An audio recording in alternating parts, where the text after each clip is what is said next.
Perkenalkan, kami dari kelompok 3 akan membahas materi tentang kebangkitan bangsa Timur yang beranggotakan materi yang akan kami bawa yaitu interkoneksi bangsa-bangsa Asia. Yang pertama komunitas Jawa, yang kedua Mahatma Gandhi, yang ketiga Sun Yat-sen, dan yang keempat Jose Rizal.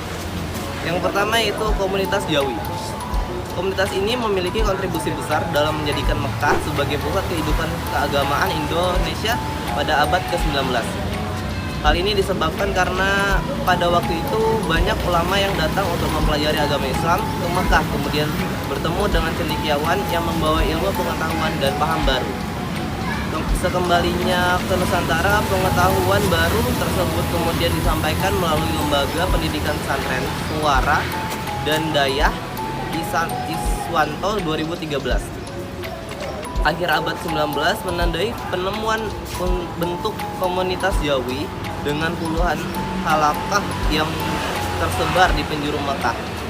Pembentukan komunitas ini diawali oleh para ulama Nusantara abad ke-17 seperti Nuruddin Al-Raniri, Abdul Rauf Al-Singkili, dan Muhammad Yusuf Al-Makassari. Pembentukan komunitas Jawi terus berlanjut hingga kedatangan ulama Jawi di abad ke-18, di antaranya yaitu Syekh Abdul Al-Shamad Al-Palimbani, Kemas Fah Al-Aldin, Syihab Al-Din, dan Muhammad Arsyad Al-Banjari. Dari nama-nama tersebut yang paling berpengaruh adalah Syekh Abdul Al-Shamad Al-Palimbani, kelahiran Palembang. Yang kedua, Mahatma Gandhi. Inggris sejak lama menjadi penguasa India. Mereka awalnya hanya mencari rempah-rempah, tapi kemudian berubah menjadi penjajah. Melihat kejadian tersebut, muncul tokoh nasionalis India sekaligus politikus dari India yang bernama Mahatma Gandhi untuk melakukan perlawanan terhadap Inggris. Mohandas Karamchand Gandhi lahir pada 2 Oktober 1969. Keluarganya termasuk golongan elit yang berasal dari kasta Baniya, penganut agama Hindu yang taat. Keluarganya menanamkan etika Hindu yang kuat dengan penekanan pada pola hidup vegetarianisme, toleransi agama, gaya hidup sederhana, dan penolakan terhadap segala tindak kekerasan. Berbasari 2007. Dia dikenal sebagai sosok yang sangat mengutamakan nilai kemanusiaan dan tanpa kekerasan untuk melawan penjajahan Inggris. Gandhi mempunyai senjata perlawanan yang khas yang disebut sebagai Satyagraha. Satya artinya kebenaran dan graha adalah kekuatan. Dengan demikian, Satyagraha berarti kekuatan jiwa. Dia mendorong rakyat India agar melawan Inggris dengan kekuatan jiwa dan tanpa kekerasan. Meskipun pernah menempuh pendidikan di luar negeri, dia bersikukuh tidak mau bekerja sama dengan pihak asing demi terbebas dari penjajahan Inggris dan mendapatkan kemerdekaan India yang seutuhnya.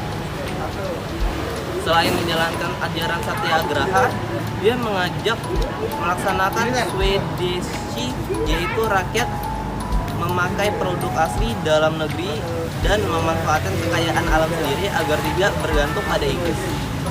Terbukti hal tersebut membuat kas negara Inggris menurun. Perjuangan merebut kemerdekaan yang dilakukan Mahatma Gandhi serta rakyat India membuat kolonialisme Inggris lambat laun mengalami penurunan, terutama pada bidang ekonomi. Tujuan Mahatma Gandhi menerapkan ajaran-ajaran tersebut semata-mata agar Inggris segera meninggalkan negaranya India. Yang ketiga, Sun Yat-sen. Pendidikannya ditempuh di sekolah misionaris Inggris yang berlokasi di Hawaii selama 3 tahun. Kemudian dilanjutkan di sekolah Amerika, Oahu College pada tahun 1886. Dia mendaftarkan sebagai mahasiswa sekolah kedokteran dan lulus pada tahun 1892. Meskipun tidak mendapatkan pendidikan politik, Sun Yat-sen sangat ambisius membuat perubahan bagi Cina dengan menggulingkan dinasti Qing yang sangat konservatif.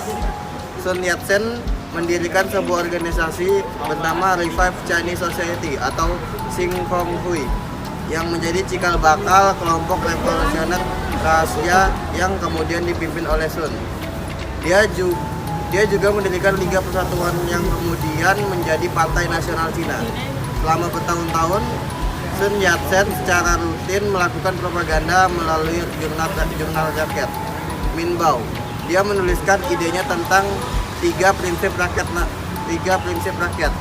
yaitu nasionalisme, demokrasi, dan juga penghidupan rakyat.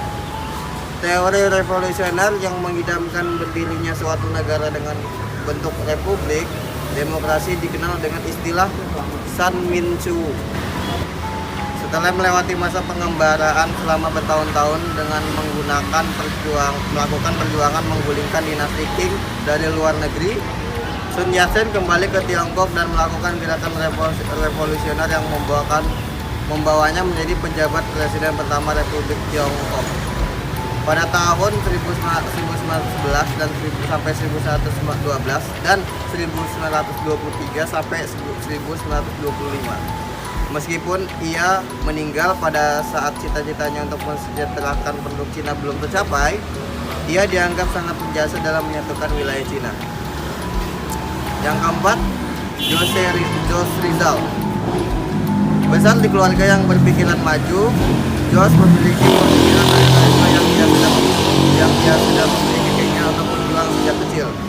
Jos Rizal adalah pelopor pergerakan nasionalisme Filipina.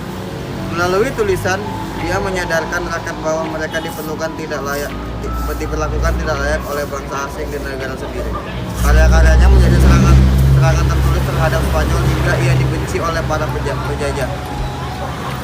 Semangat kebangsaan dan nasionalisme Jos Rizal semakin menggebu-gebu setelah melakukan pengembaraan intelektual ke Eropa. Pada 3 Juli 1892, Jos Rizal membentuk Liga Filipino de Tondo. Namun, liga tersebut tidak berusia panjang karena segera dibubarkan oleh pemerintah Spanyol. Sementara itu, pada 7 Juli 1892, karena tuduhan penghasutan, ia ditawan di Fort Santiago dan ia diasingkan di Dapitan selama 3 tahun. Ia sempat pergi ke Kuba, namun dikembalikan lagi ke Filipina pada tahun 1856. Di sana ia dihadapkan berbagai tuduhan hingga harus dihukum mati pada 30 Desember 1896 di lapangan Bagumbayan.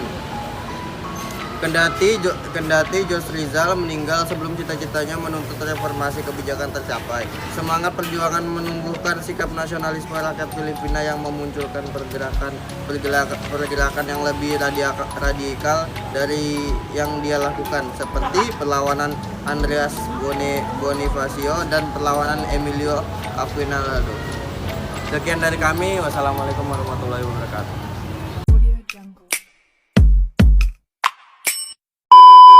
Don't